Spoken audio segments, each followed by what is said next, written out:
Hey, girlfriend, it's me, Adrian, or Ayden. Either way, I am still your host, and you are still listening to Susto, the podcast of ooky, spooky, scary stories. Welcome back. Thank you so much for being here, and if this is your first time, welcome to the Susto fam. Thank you for finally joining us on this side of the veil. You all, this episode is such a special treat. As you may have seen from the title, I am speaking with Monica from Sol Solace. This interview was, I think, super important to me, and I hope that it is meaningful to you as a listener. I hope that you enjoy it, that you take away something from it. I certainly took a lot away from this conversation. It was just an all-around amazing time. Huge shout out to Monica for having us in her space, in her studio. It was a beautiful space. I really hope you all enjoy it. Before that, I do have a couple of quick updates. So I have some events coming up. I'm so excited. You all know I love doing in-person things. So if you are in Austin or you're going to be, keep an ear and an eye out, and hopefully I will see you there.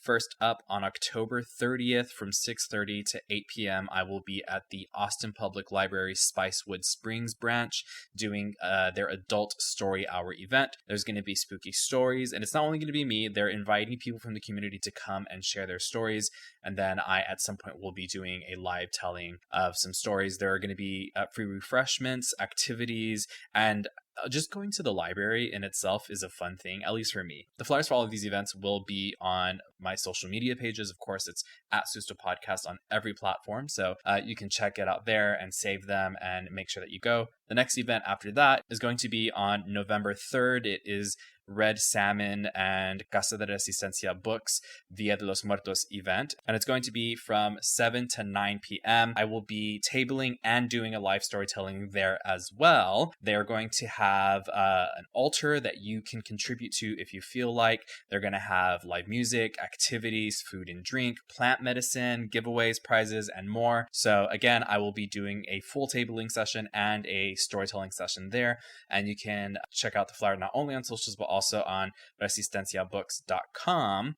After that, I will be at MexAmericon on November 4th from 1 to 9 p.m. This is going to be focused on comics, but they were gracious enough to allow me to table at this event as well.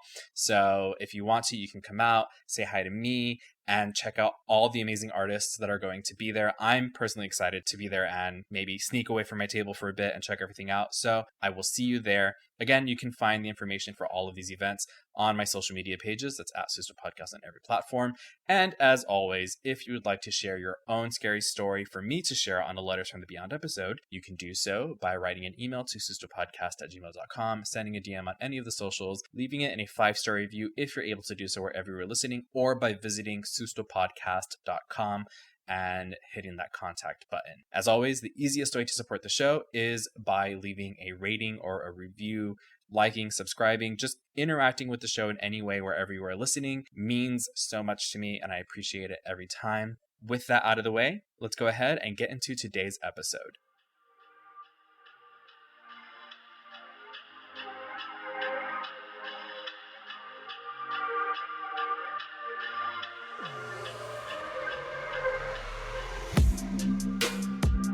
Monica, thank you so much for being here today. Very excited to have people hear what you have to say. I think it's very important. And so I will just let you introduce yourself and explain to the listeners today what your work is and who you are. Okay. Well, thank you for having me. I'm super excited. I love listening to your podcast, and I love the work that you're doing. I think it's really important. So I'm very honored to be here. So thank you. So I'm Monica. I am the founder of Sol Solace Studios here in Austin, and I'm a sobadora. So to those that don't know what sobadora is, it's a type of curandera, or a type of ancestral healer. So I work with traditional medicine practices. So I combine this specific studio, and my work specifically combines clinical massage, clinical energy work with traditional medicine and other intuitive practices.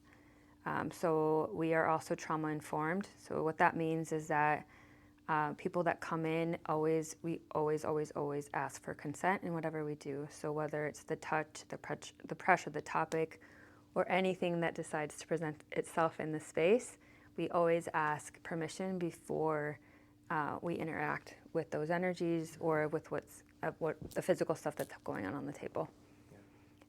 But a lot of people have found us just by needing something different. They have done, a lot of our clients have done years of therapy and have hit a roadblock, or they're going through something now and therapy hasn't worked for them, or therapy is not something within reach and they are wanting to try something different. So the way I got into this, this kind of, I don't know how far you want me to go, but like, because I mean, with all of us, like anyone that is very intuitive, we sense it right away, right? When you're probably around 5, 6, 7 years old, we start sensing that something's different about us. For me, it was, there was a neighbor who was kind of like messing with us. We were a whole bunch of kids just like running around outside.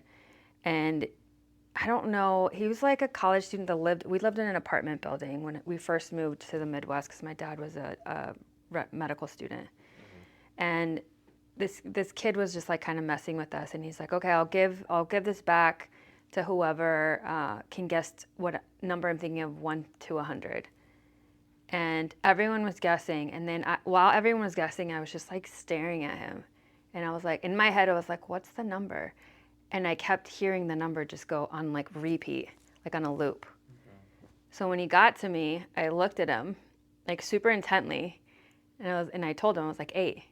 And it freaked him out. Like his face just totally was like, how did you know? Like he could tell that I could hear it. And I'm just like, he's like, how did you know? I'm like, oh, I heard it. And he's like, what? And then I kind of giggled and ran away because I was like, that's when I realized like, okay, this isn't normal. This is different, right? And then after that, I just kind of, I had a lot of deja vu experiences as a kid, a lot of spinniness laying down.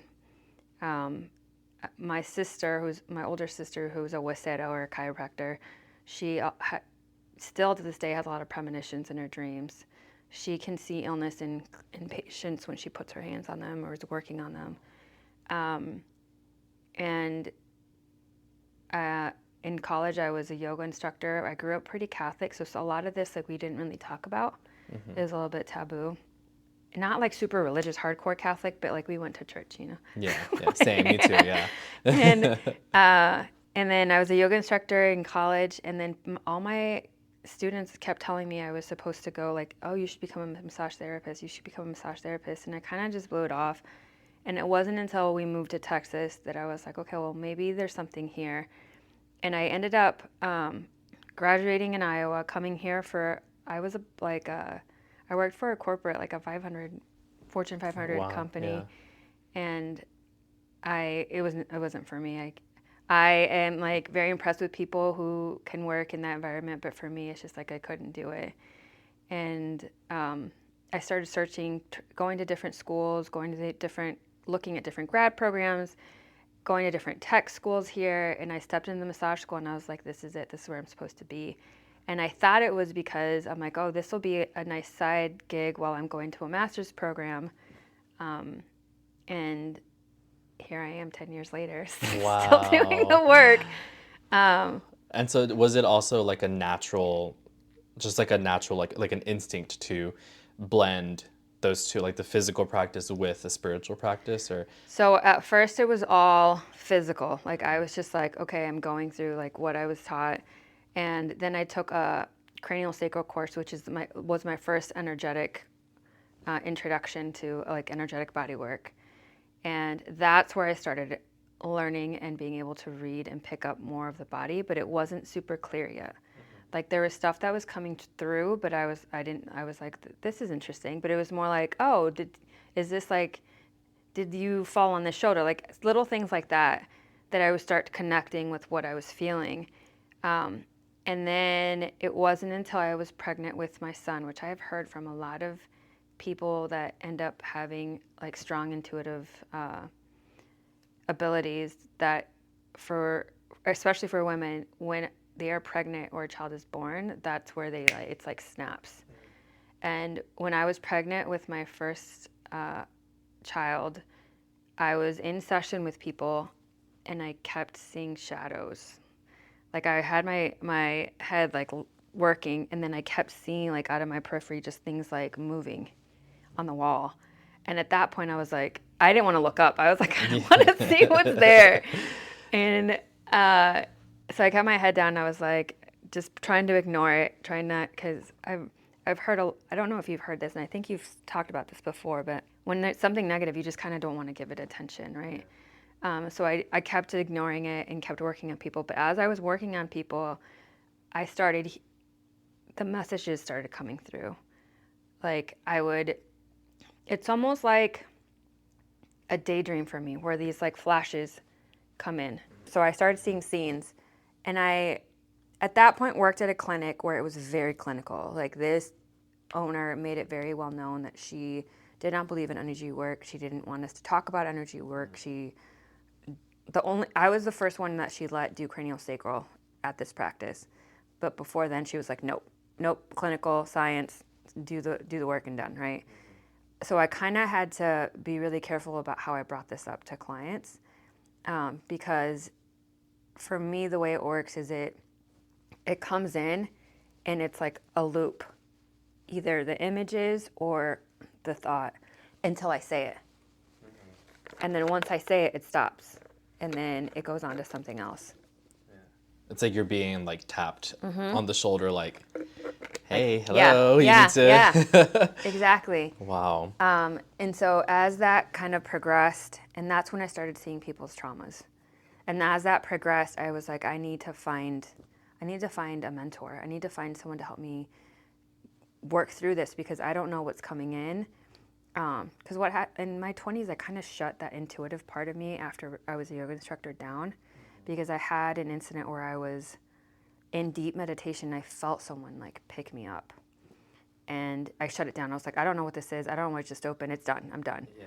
And I shut that practice down. I still did the physical practice, but the meditation I kind of shut down. Wow. And there was an incident in high school where my grandma had passed, and she had been living with us. And the day or two afterwards, I was at working, and I pulled the shoebox. I was working for a sporting goods store, and I reached up and I pulled the shoebox out, and there were shoeboxes on top. So I was on this tall ladder, and I'm too short, so I just like yanked it out. But I yanked it so hard, I started falling back, and I felt something just push me forward. But it's stuff like that. Then I shut it down when I was in college, and I didn't start opening back up until I was pregnant. And that's when I'm like, it came back so loud and so clear that I'm like, I need to find someone to help me with this and help guide me through this. Yeah. And that's when I started finding different maestros here in Austin and in Mexico and in different parts of the U.S. that have been able to guide me, because like a lot of us, we're disconnected from our traditions. Mm-hmm. In my family, at some point, it was shut down, especially with the laws of Texas, that we couldn't speak our language, we couldn't share our cultures, up until like the 60s. Mm-hmm. People were killed for this type of work, So for our families, it got shut down for safety, just like a lot of families. And so there was a part of me that was scared to go into it because of a lot of that history and a lot of that ancestral trauma. Yeah. So I had to do a lot of my own work and a lot of my own healing in order to be where I am today. Wow. So I wanted to ask about your client's experience, and we're going to hear a little bit more about your experience with the paranormal in a bit. So I wanted to ask if you think that your clients, if they have their own experiences with what people would call the paranormal, do you think that they understand how it influences their well-being and their own spirituality? I think in the simplest terms of believer to non-believer, Right. I guess what I'm trying to say is, does where they fall on that spectrum impact how they receive the work? Yeah. That's a really good question. Thank you. Yeah, that's a really good question. Yes. Most of the people, about 98% of clients that come through, are open to what our traditions are and what the practice is. And it's not just my traditions of like my ancestral medicine. I do have other practitioners that have worked here that mix in tarot, that I have someone right now that does like human design, mixes in human design, and we'll soon start doing like past life stuff within that. I've had people that do ancestral work, and a lot of the people coming in are open to that, want to receive that, and for whatever reason had been disconnected from it or are now reaching out for it because something happened. A lot of our society now is really pulling away from religion, so a lot of people, and this was me also at one point, pulled away completely. Again, because of like there's a lot there, right? A lot of the politics and the trauma, but so they're all searching for something to connect to, and there is a big, from what I'm seeing, there's a big connection or correlation between the clients that are open to spirituality, that have some form of spirituality. They don't have to be Christian, they don't have to be Catholic, but some form of connecting to spirit, and how they move through this and how quickly the work works. It also depends on their level of trauma, because trauma is different for everyone and people receive it differently and experience it differently.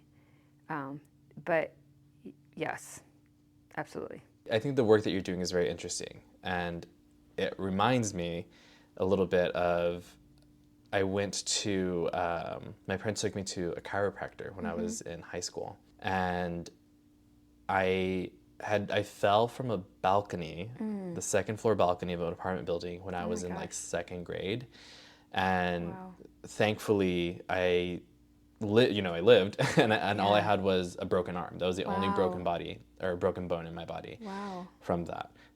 No head, like no brain damage either. Like I have like full mobility. I'm so lucky to walk away from that the way that I did.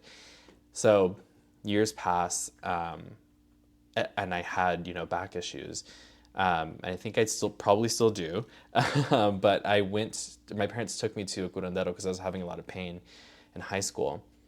And I just gave it away because I said a chiropractor earlier. But so I walked into this garage. It was like a car garage. I said, Mom, I thought we were going to like a doctor's office. And she's like, no, this man's a doctor. He's going to help you. I said, okay. So I go in. And as soon as I walk in, this man just looks at me. He says, this boy fell really hard. And I'd like stopped and I looked at my mom and she looked at me. I was like, what did you tell him? And she's like, we literally just called and said that we were going to come because someone told us to come. But like, nobody knows why we were going to be here. And so it was, I think, one of the first experiences that really stuck with me. Or like the boy with the number, it's just like he tapped into something right away. He looked at me and before I knew it, he was spraying me down with WD-40 and like pulling my butt every which way and like saying all these things to me. And I'll never forget, the next day I went to school and one of my friends were just walking next to each other and she looks at me, she goes, you look so different. She's like, something is different about you. It's like, what do you mean? I was like, it's like, what did you do? Like, you did something to yourself, like like physically. I was like, I haven't cut my hair, I haven't like done anything. And she was like, no. She's like, you look like your chest is out and you look taller and like you're like you're walking different too. And so all that to say that I really believe what you're doing is super important. As I was a super insecure kid and I still deal with insecurities, I think, as many people do. But to have an experience like that and to unlock a different part of my well-being that I didn't know could truly impact not only how I felt, but how I carried myself and the way that other people perceived me. I think it's really important.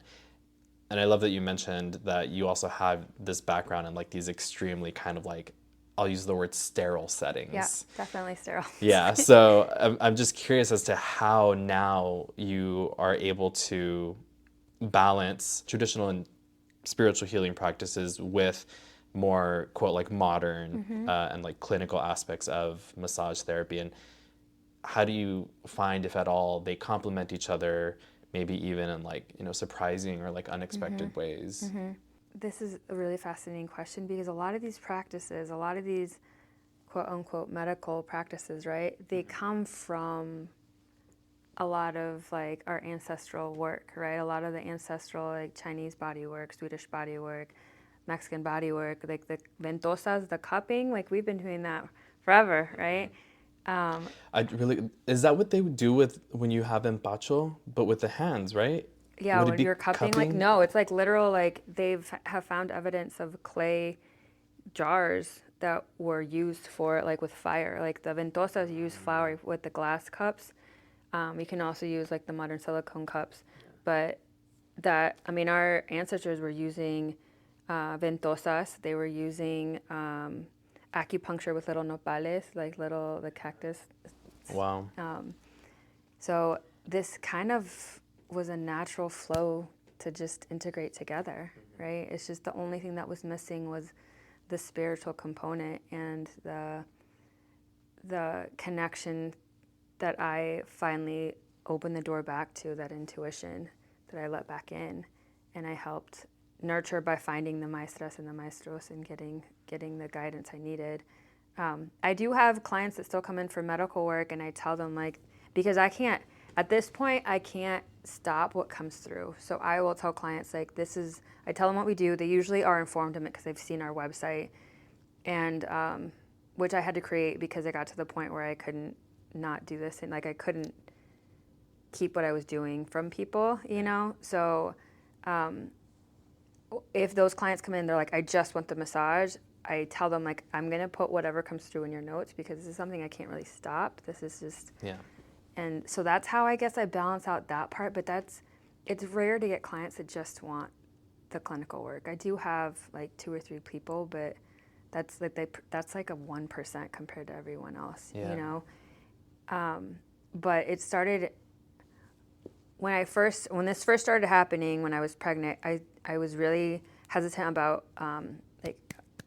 mixing it together, especially in the setting that I was in, but eventually ended up having to go because I was like, I can't not do this work. It was almost like hindering the work that I was doing on clients and the quality of work I was doing on clients at that point. And so I went on my own and I started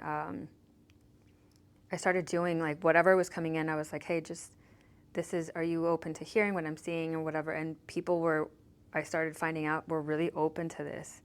And I finally, like after 2 or 3 years of that, I just put it out there, like, this is what I'm doing. But I was really scared to put it out there because, you know, when you come from a background of just being clinical, and even the gym setting for the yoga, like, this is still sort of taboo sometimes, and people kind of look at you and they're like, oh, you're crazy, you're making it up, blah, blah, blah, right? Mm-hmm.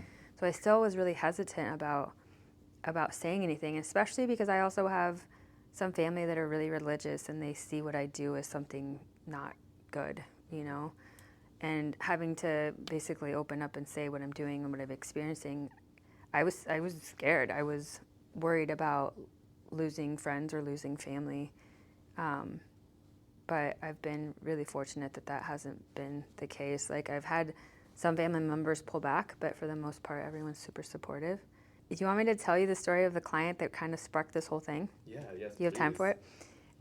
So I was working in that clinical setting, and this client came in, and she's like, I have been looking for someone to do abdominal work. I cannot find anyone. Like, I've called so many different places. Like, I just need someone to concentrate on my abdomen. And I was like, oh yeah, I definitely do abdomen work. I do that because of back pain, by the way. So if you ever go to a massage therapist, make them do your stomach because it helps with back pain. So I started working on her stomach, and I immediately started seeing glimpses of her as a child. And she was about 6 or 7 years old, and I saw her in like a dress that she was wearing in the back seat. And it was like a sunny day, and like this one I really remember very vividly because it was the first experience I had with a client that was so vivid. Mm-hmm. Her father was sitting in the front seat, and I kept getting the sense that she was scared or she was upset. So I was like working on her, and I kept seeing this image, and I couldn't, and I'm like, what am I seeing here? And I got to the point where I had to say something, so I asked her, and it ended up being that that was the one place when she was little that she felt really unsafe because she couldn't get out of the car when her dad would start saying things to her. But that's the kind of stuff that I start seeing is like we can all day long process things through our head, right? Mm-hmm. But when we ignore the body stores it. And when someone like me comes and puts their hands on you, they'll start seeing it. And with that client, it took a few years to process a lot. Like I saw her for, I think it's going on 4 years now. But we processed so much stuff just from that very first sitting with her and working on her. But that's like an example of like what I see when there's trauma stuck. So like now that I look back at how I started as a massage therapist, people always just started talking on the table whenever I was working on them, but I didn't correlate like where I was with what they were talking about. Yeah. Whereas now I start seeing like, okay, when I'm on this part of the body, this starts coming up, and I'm seeing the patterns of like the masculine and the feminine sides of the bodies, or the past and future sides of the bodies, and like what they're saying without me having to say anything. But a lot of, it's not just spirits that come in, or like people that have passed that want to carry a message, or just, sometimes they just come in and hold space for the client. Sometimes it's spirits that client is like, I don't want them in here, and we have to ask them to leave. But it's also their own internal spirit that at some point got disconnected. So for a lot of people, what I've been witnessing is that different ages of themselves will step forward to talk. And usually those ages, there's a correlation to like something happened at that age that that child needs to get acknowledged and needs to be validated for, because at that point it didn't happen. And so a lot of my work on the table is not just doing the body work, but also helping them through that conversation. Yeah.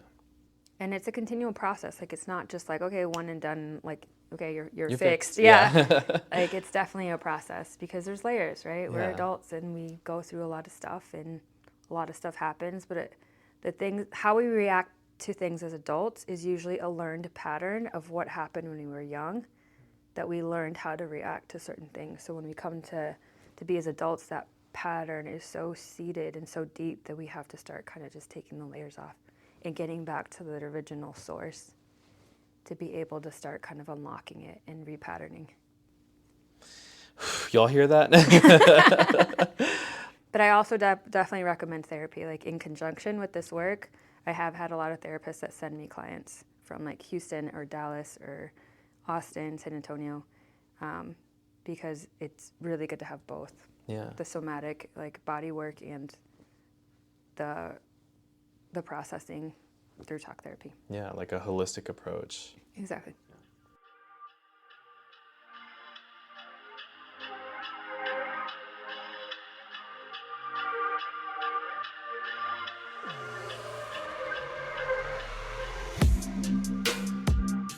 I think it's safe to say that you have a belief in paranormal phenomena, or like the spirit world, right? I always ask guests this question. We've talked a lot about how you can work with whatever spirits may either be with your clients, or we refer to them even as like your own backup, that you might need to work with certain people or in certain situations. It's typically kind of helpful, or like a positive experience. But I'm curious if you've ever experienced any sort of paranormal phenomena that maybe wasn't as pleasant, or that was a little bit more jarring maybe, or that some people might find kind of like scary to navigate. This person suffered a pretty violent crime. She came to me because a lot of the clients that come to me have susto or PTSD, right? And this client was really, really struggling, and she'd been through to everyone, and it'd been about 10, 15 years post the event. And when she first came to me, I was working on her, and she would twitch, but it wasn't like, like you're like this. It was like yanking. Like it looked like someone was like taking her shoulder and just like yanking her. Oh my God. Like it was a really strong twitch. I'd never seen that before in the 10 years I've been working on people. And I was like, what is going on? So I kept working on her, and I'm like, something, to me, from the way I work, I'm like, something's pulling her. Like, this isn't just a twitch. And then eventually, after several sessions, it picked up to, I saw it. I saw what it was that was doing it. What was it? They were like little bright, I don't remember if they were pink or like green or blue, but they were like gremlins, like little menacing things that were just on her, like on this side specifically. Yeah. And I had to do a whole, it was almost like a spiritual surgery, like a cirugía espiritual. And I called in like all the backup I could think, like that was her backup and my backup, and we just surrounded the table to get it off of her. And I asked for permission because it's a trauma-informed clinic, and a lot of people know that they're coming in to work with spirit stuff. And I got her consent, and it stopped once we got it taken care of. But it was like I kept, like, they were like all over. Like an infestation. Yeah, they were just like sticking. Like I had to literally take, I can't remember the tools I used, because sometimes I do this like almost like in a trance, that I don't remember a lot of details about. Like if a client were to come to me like, remember that, blah, blah, I'm like, I'm sorry, I don't, because I go into a trance and then I get out of it. Yeah, you're like, I wasn't here. Yeah, yeah. Yeah. But with her specifically, I do remember the little things on her because we talked about it afterwards. It was like, they were like, probably like this big, and they were just like little, almost like little, like gremlins, like just like latched all over it. And I had to like pry them off. How big did you say they were? Like they were like this size probably, like That's all like over this section of her arm. Yeah. Just like, so for anyone who's listening to this, like a potato maybe we can say? Like a potato, yeah. Just to give someone like a comparison. Wow. And with her, like after the first session, I hadn't seen them, but I knew that there was something pulling on her. Those twitches got better. The second time, less twitching, and then by the third time, that's when I saw them. And then I like got them off. Were you able to identify maybe like a cause for the quote, like infestation, or why they were attached to her? So when, according to our traditions, like there are times in our life where we're super vulnerable, and it could have come from the people that attacked her, that it caught on from them. It could have come from the depression and anxiety, because when we're in a super deep susto, we're way more open and susceptible to things. So she could have picked it up after that. She could have had this from trauma from a child, and just kind of, it just built and built and built. And then by the time she had the attack, it just like, it was there. And sometimes people call in these things for help, not even realizing what they are. They're just calling in the anger or the fight, but things come in that shouldn't, you know, or they're like, they don't need them anymore, but that thing is still wanting to be part of them. Yeah.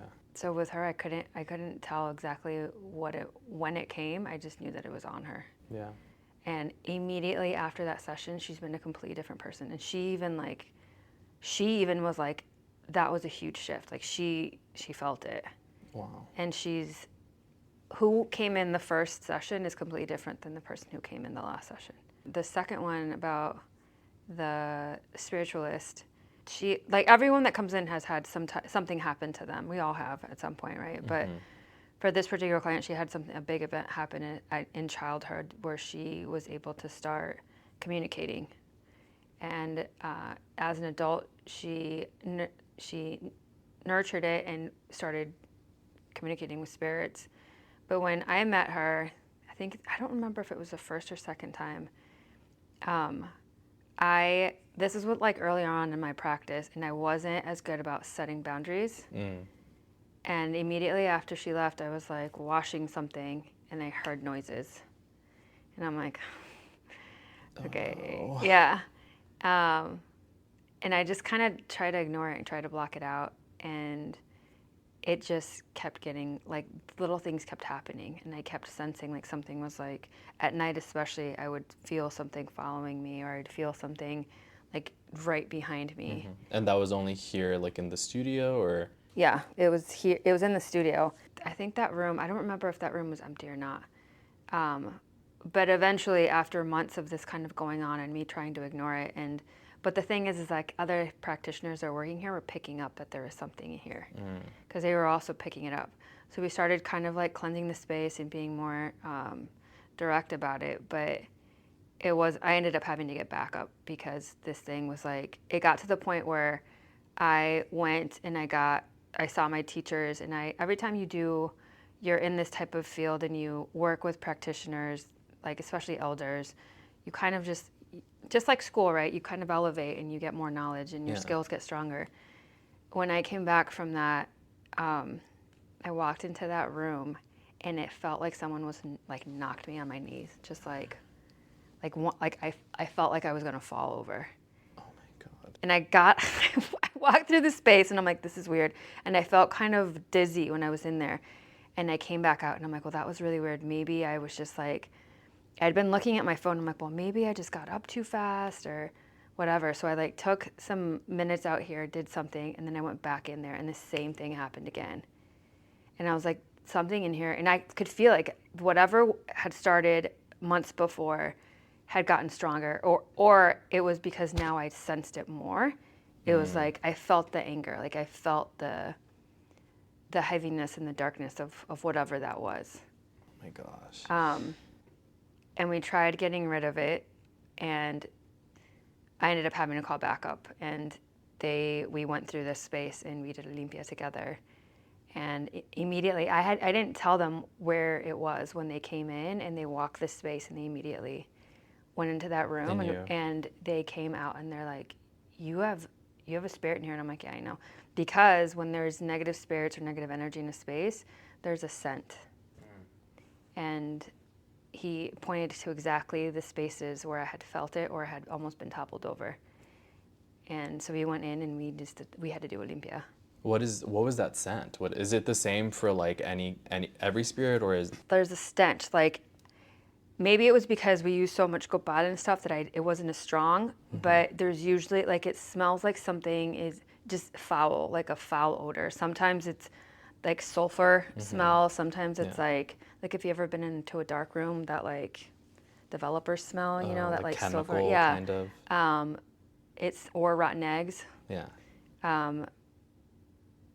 There was a different scent in there. Like it smelled like to me it smelled like an attic. Like it smelled like something Like dingy. Yes. Okay. I didn't ask him what he thought it smelled like, but there was a smell in that room compared to the other rooms. Wow. And and that room was because of the light in the space. That room's just it's just a darker energetic room. And so since we did the limpia, that room is always lit whenever we're here. That room is always like every time we come to the space, we do our own little practices of like talking to the space. And I do this now anywhere I go, especially because of the Airbnb situation that I'll tell you later about. But everywhere I go, I always like, thank you for letting me be in the space. Thank you for the protection. Thank you for holding space for anyone that comes through. Like I talk to the space, and I especially talk to that room. That room always has flowers in it. And that's why you were setting them up. That's why I was setting them up. And I do notice that when there's no flowers in there, I feel the energy kind of shifting, and I like have to go and like go get flowers and just brighten up that room as much as I can. Yeah, just put some like life back into it or something. Yeah, and like Huitzilopochtli's in there, the hummingbird, or it's also the representation of the sun. We have I don't know if you want to walk in there, but he's on the wall now, protecting this space. I'll check it out. Now that I know the limpia was done, I'll go in there. Before I was like, I'm not going to look over there even. Oh my goodness. Wow. The story, the first thing that you said about this person that had those kind of like little creatures on her. And I talk about this on the show too, how trauma, I think, is so interconnected with the paranormal. And I shared recently on my episode on Sana Sana Colita de Rana that I was diagnosed with HIV in 2014, and it was a very traumatic experience because I was not getting tested at all, really, much less regularly, and so I didn't know my status. And when I did find out, it had already progressed. It progressed to AIDS, and so I was extremely sick. And I think something like neurological happened to me, and I think it's also like part of the PTSD. I didn't have a stutter before, and you may see it while we are recording, and I'll edit it out for my episodes, so people will see it if they see me on like a live stream. I edit it out of most things, and it feels like my jaw is being pulled to the side when I'm talking. And so I don't know, that when you were telling that story, I just felt chills like all up my back. I was like, oh, like the way, I keep saying it, the way that trauma, I mean, obviously it informs our physical lives every day, but I'm not sure that people understand how key it is to like your spiritual well-being as well. So I just thought that was very interesting, and I will probably be booking a session with you after this. But yeah, wow, that was, oh my gosh. And then that thing. Well, here's the sticking around thing. here, yeah.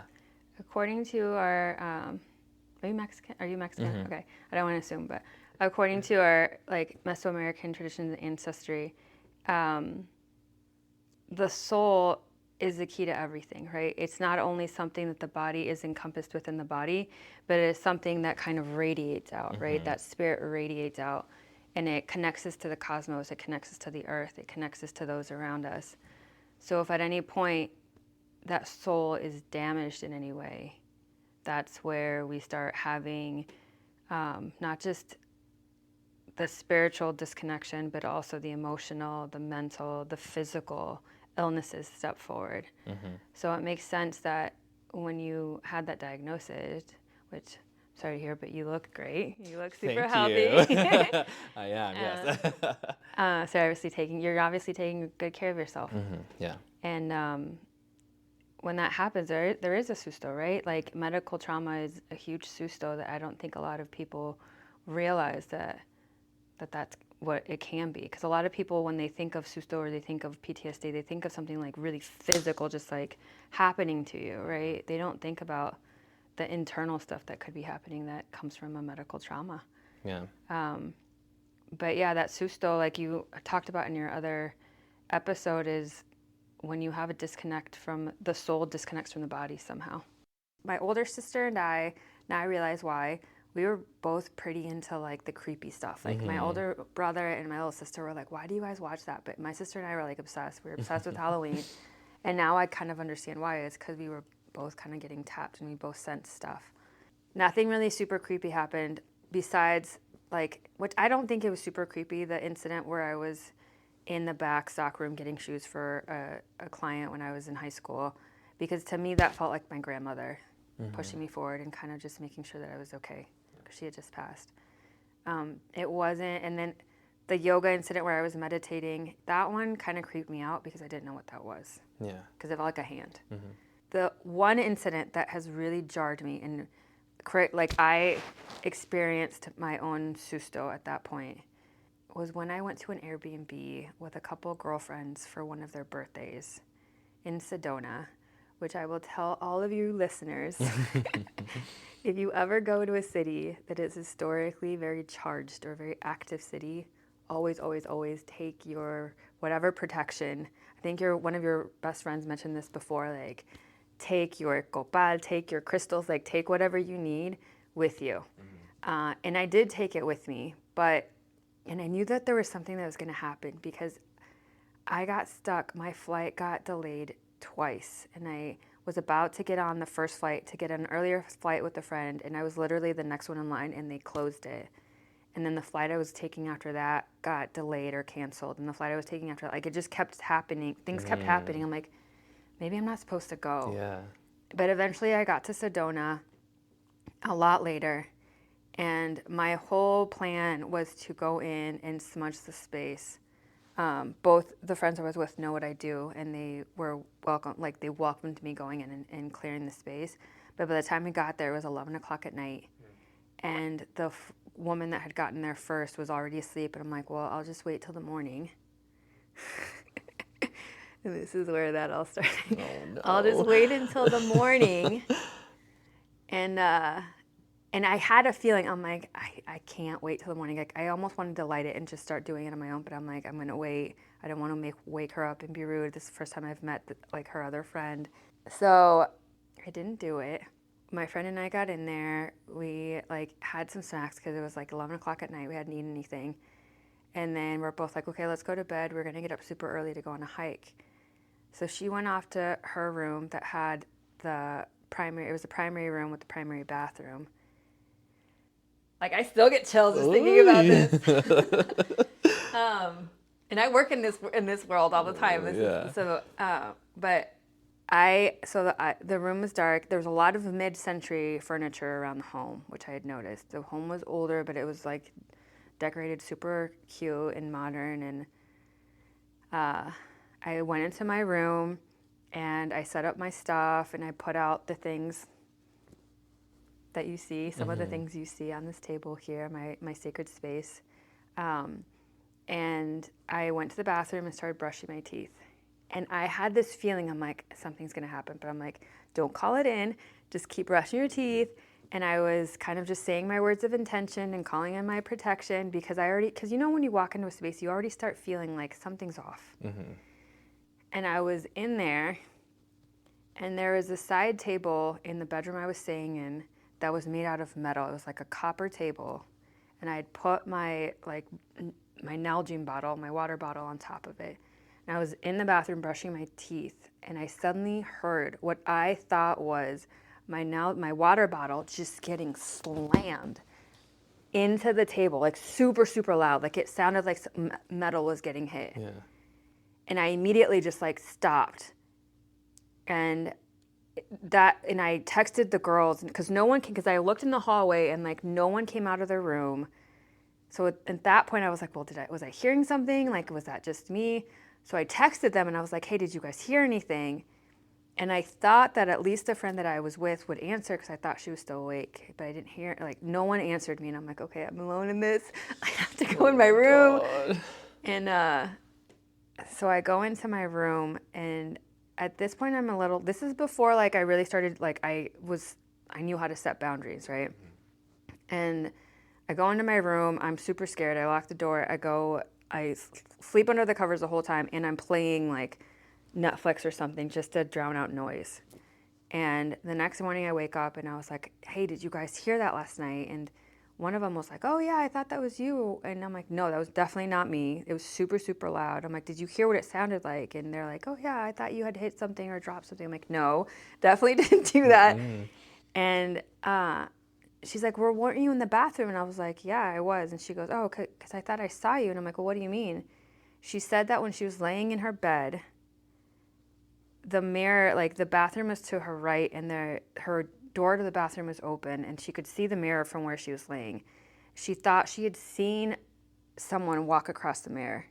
So she thought she had missed a door to that primary bathroom that led to the hallway. So she thought it was me that was walking, that she saw in the mirror. And that's when I was like, oh, no, I'm definitely not me. So I went around and just started smudging, right? Yeah. I was like, this is,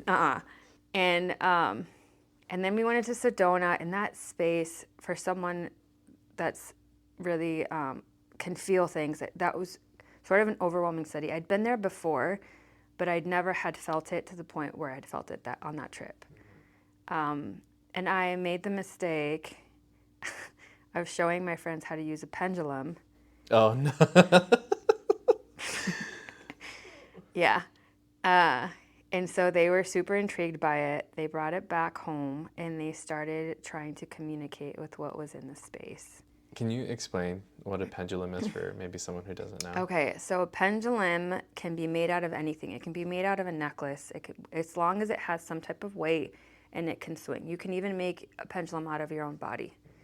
But basically, a pendulum is used to ask yes or no questions, and I won't go into exactly how to you form a relationship with the pendulum, yeah. But it'll swing a certain way for yes, swing a certain way for no, for when you're trying to ask it. So these two women I was with went back home and started asking questions. They started asking yes or no questions of whatever's in there, and they're like trying to get me to communicate because they know what I do. And I was just like a hard no. I was like, nope. I don't want to communicate. There's something here that I'm not comfortable with. I don't want to engage at all. And they started asking yes or no questions, and they found out some things about what was in there. But to me, it felt like, and it's probably because they say that a spirit will show up to you that if they need help mostly because they somehow relate to you, or there's something about you that they see in them that connects you to them.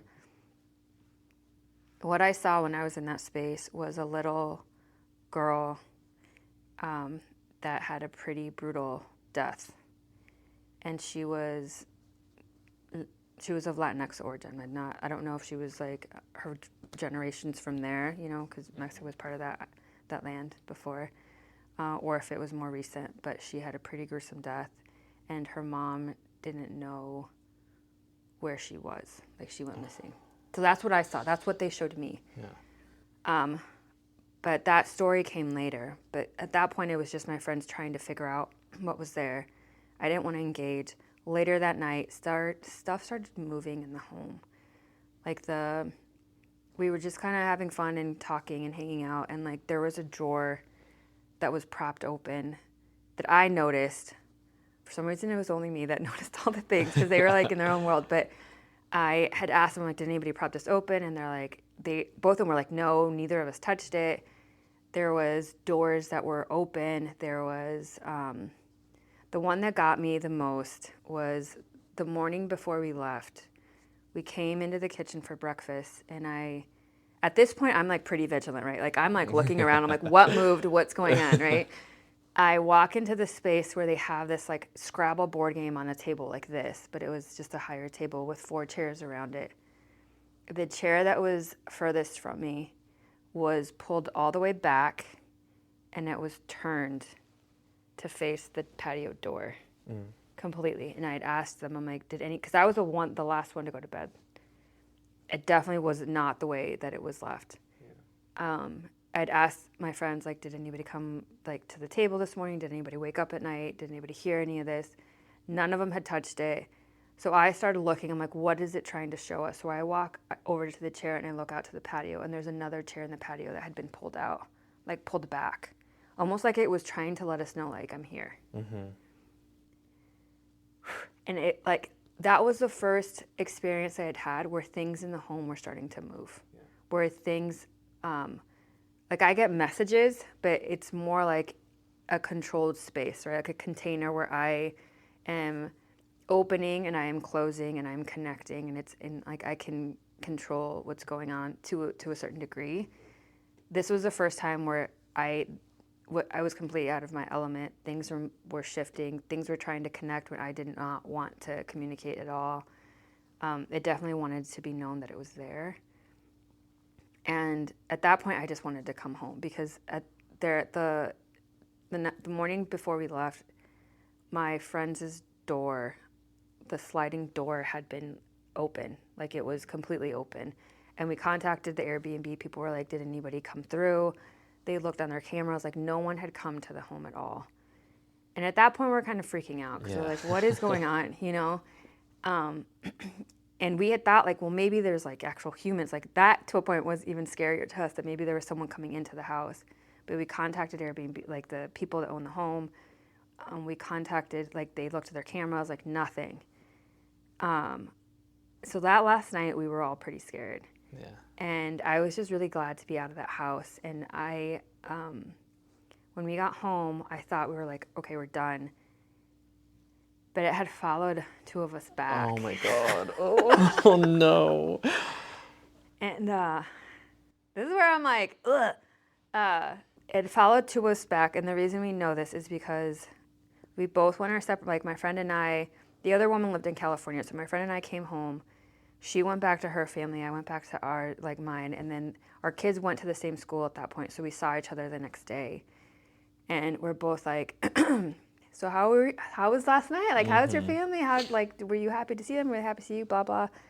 And she had said that the first time she saw her family, her youngest child, who was 2 at that time, went up to her. Like, she came to hug him, and he was like, she started crying, being like, no, mommy's scary, scary, mommy's scary, like screaming, like not wanting to be touched at all.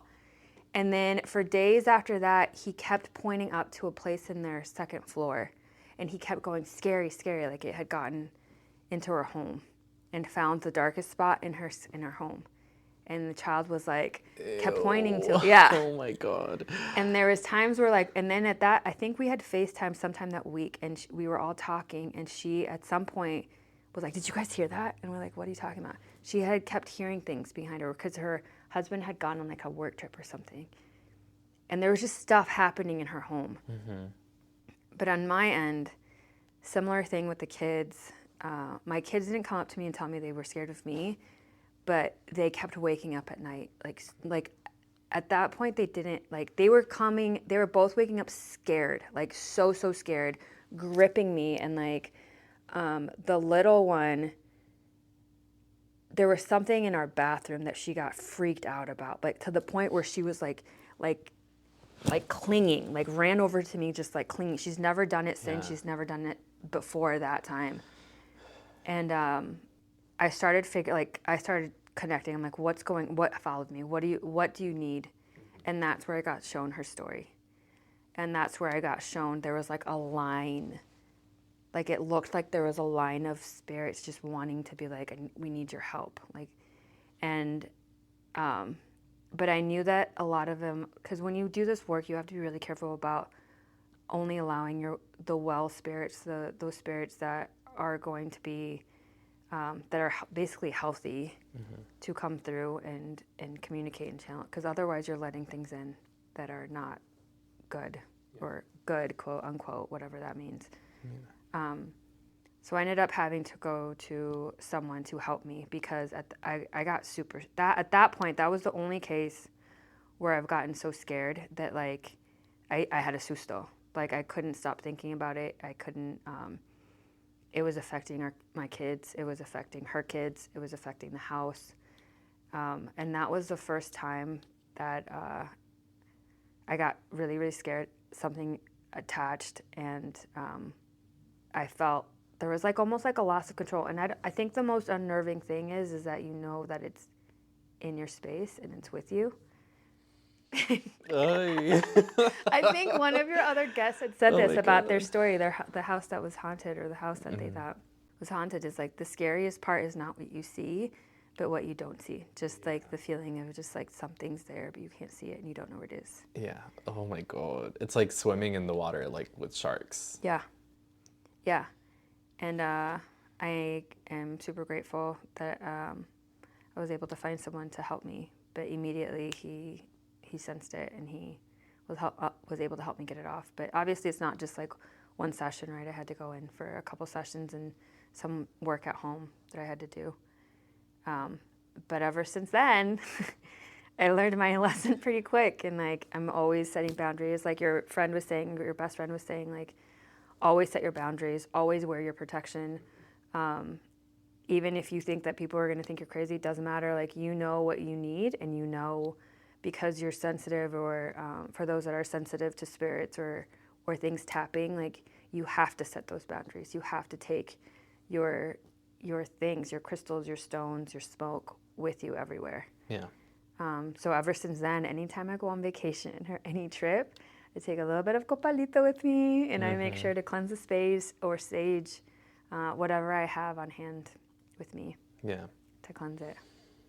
My God. So always flush and always floss, and always carry your crystals. Yes. Oh my goodness. Yeah. I mean, I'm the same way. I don't have my bracelet on now because I don't want it to make noise, but like I won't leave the house without wearing this and my chain. Like even if I'm going to a convenience store right down the street and like I'm in like pajamas, I look a mess. I'm like, I have to put those things on. I will leave the house without eyebrows before I leave without my protection because I don't know what's out there, you know? Yep. Like I know what's in my house. I don't know what's out there in the world. I don't know who or what I'm going to encounter. And so, yeah, it's definitely one of those where you have to become really adamant about, like you said, setting those boundaries and enforcing them. Yeah, and especially for people that can tap into, that spirit world and can tap into that side of life, we get tapped all the time. So if something knows that you can sense it, or you can hear it, or it's gonna like try and get to you somehow. I know, I don't want it. Like, spat it right. So yeah, wearing your like making sure you have aguas, whether you make them or someone makes them for you, getting your crystals, your beads, your seeds, like whatever you feel protected with. It could even be a prayer cloth that like your grandma would pray on for you, you know, and you just keep in your pocket. But yeah, I learned my lesson pretty hard on that trip.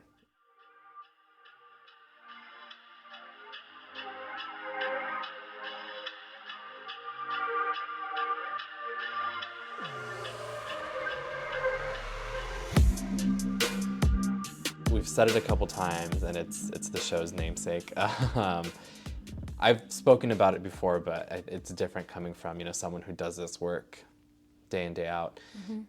Can you talk to us about what susto is and maybe your experiences working with someone who has experienced susto? That's what drew me to your show, first of all, was the name. So, susto, I work with susto all the time. In our tradition, susto is a fright so strong that your soul separates from your body. A lot of anthropologists or outsiders call it like a magical fright, but it's like a spiritual disconnection, right?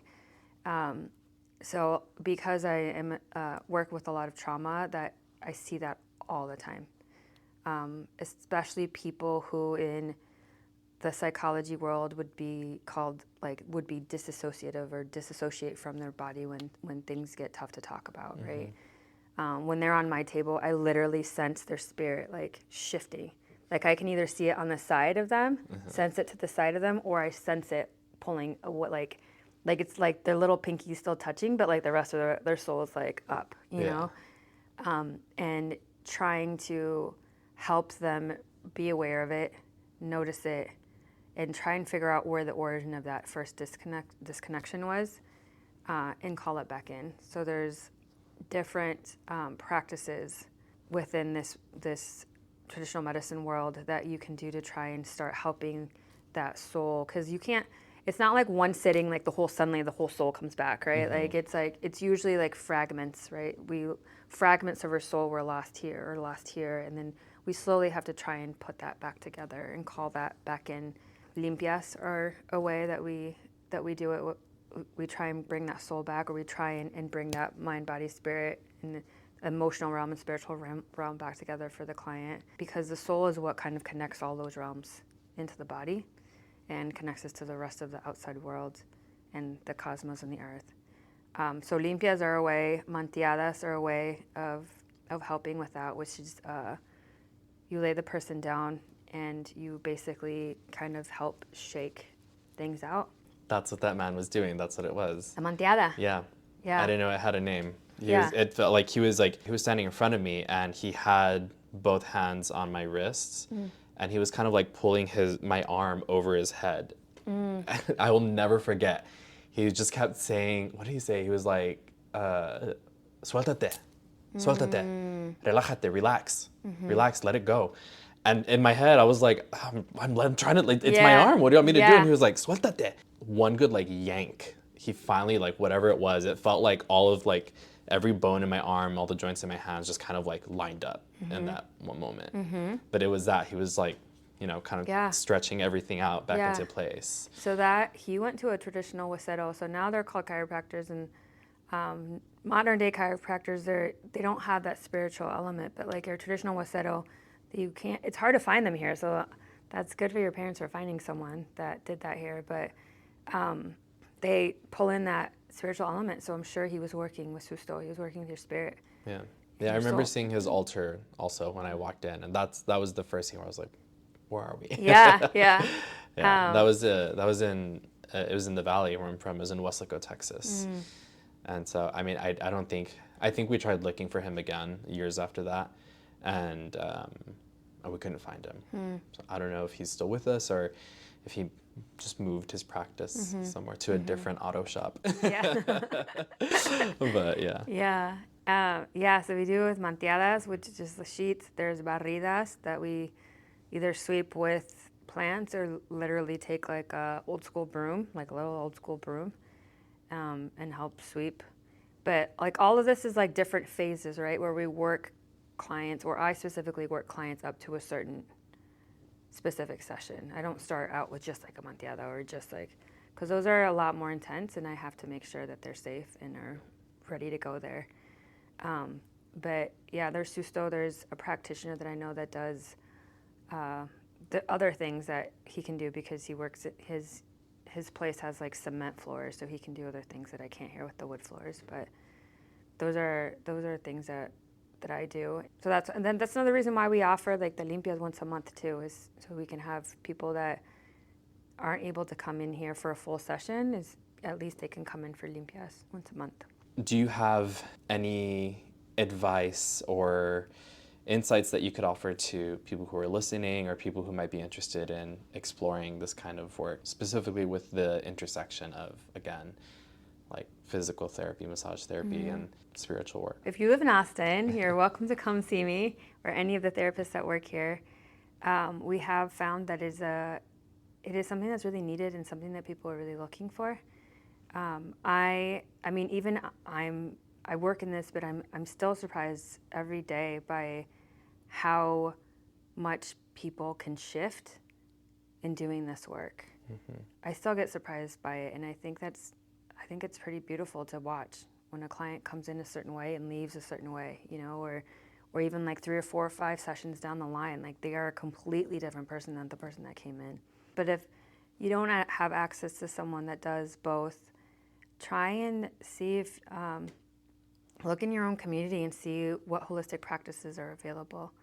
There's always someone in the community that mixes a little bit of like intuition with their physical practice, whether it's a chiropractor or a massage therapist or an acupuncturist. Basically, if you want to find your own sobadoras, limpiadores, hueseros, parteras, like anyone who falls under a curandero, curandere, curandera label, start talking to the community, because a lot of us don't advertise. I'm lucky that I get to, because I practice under massage therapy, so this is energy work that falls under massage therapy.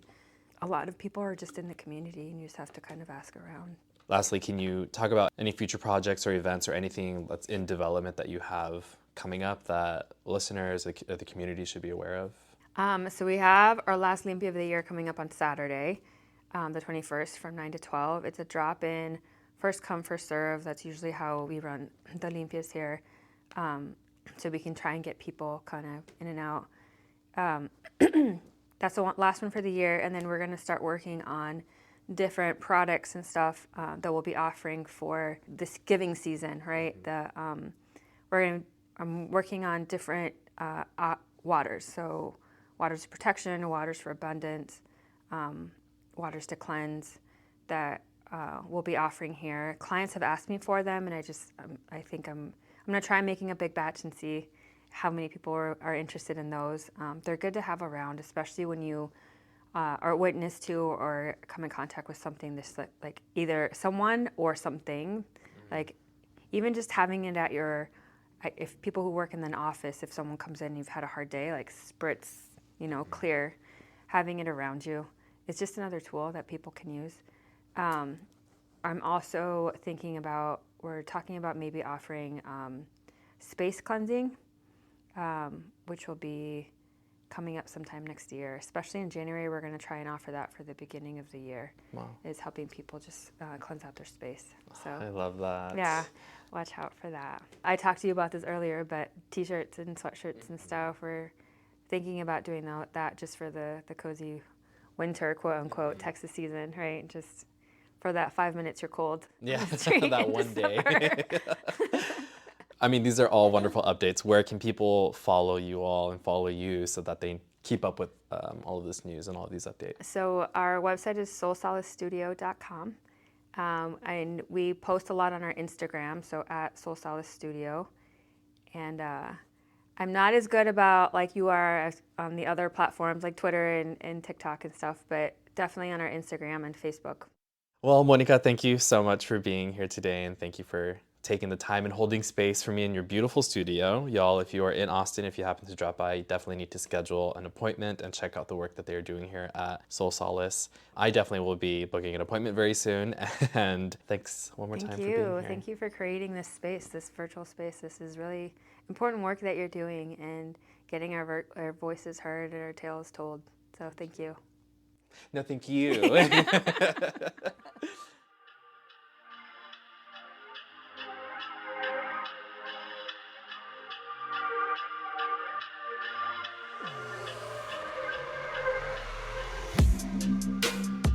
Welcome back.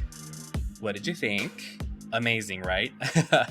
Like I said earlier, I had an amazing time with Monica, and I'm so excited to book a session. And Monica and Sol Solace were gracious enough to let Susto use their referral program. So listen up. This is how you can get $25 off of your first service with Sol Solace. What you're going to do is when you're booking your appointment on their website, solsolace.com, you will put in the notes that you are being referred by Susto. That's all you got to do. Referred by Susto. And then obviously when you are there and you're going to pay for your service, then you can let them know again, I'm using the referral program for Susto. They are going to honor because they get booked up pretty quick. So if you book any time in November, meaning if you go online and you book a service during the month of November for the next year, because you got to book in advance, they will honor the referral program again for the month of November. Your bookings for the year. I don't know if that makes sense. So you can book for the rest of the year, but throughout, if you do that in November, that's the time period that they're going to honor the referral program for Susto. So if you have any questions, please feel free to let me know. You can send me an email, send me a message, and I will help clear it up. I'm like trying to find the best way to verbalize that and make it make sense. So I hope that did. But either way, thank you so much for listening today. As always, if you have your own scary stories that you want me to share on the show, and it can be a picture, a video, audio recording, anything you want me to share either on the show or the socials, send me an email to sustopodcast@gmail.com. Send it in a DM on any of the socials. That's at sustopodcast on every platform. You can leave it in a 5-star review wherever you are listening if you're able to do that. And as always, please interact with the show wherever you are listening. Leave a rating, a review, like, subscribe, follow, share, all that stuff. Interact with it. It's the easiest way to support the show. Speaking of supporting the show, special shout out to this episode's patrons. Thank you all so much. As you might know, you get extra perks for signing up to be a patron on patreon.com/SustoPodcast. Most recently, Best Girlfriends got the first and early look to the Susto infomercial that I'm going to be using as a promotional item. It's just a fun, silly video that I made to promote the show. Again, if you are a Best Girlfriend on Patreon, then you might have already seen that video. If you are a Best Girlfriend and you haven't seen the video, you have access to that. You've had access to that for a few days. So go ahead and check it out because you get early insights to things like that. And at the base level, if you are a entry-level patron, then you get to listen to the show early and ad-free. But you can go ahead and visit patreon.com/SustoPodcast to peruse the tiers and see if any of those are right for you. But again, huge shout out to this episode's patrons. You are Liza, Sadie, Rachel, Alejandra, Luther, April, Mario, Eva, Dee, Victoria, Josette, Sam, Angeline, Co, Mandy, Julianne, Laurie, Jeannie, Desiree, Annecy, Ashes, Neresa, Rachel, Azucena, Javier, Rios, Anna, Marlene, Diana, Chata, Jessica, Lainey, Desiree, and Aaliyah. Thank you all so much from the bottom of my heart. I super appreciate it. I will talk to you in the next one. And until then, can you pop my back for me? Bye.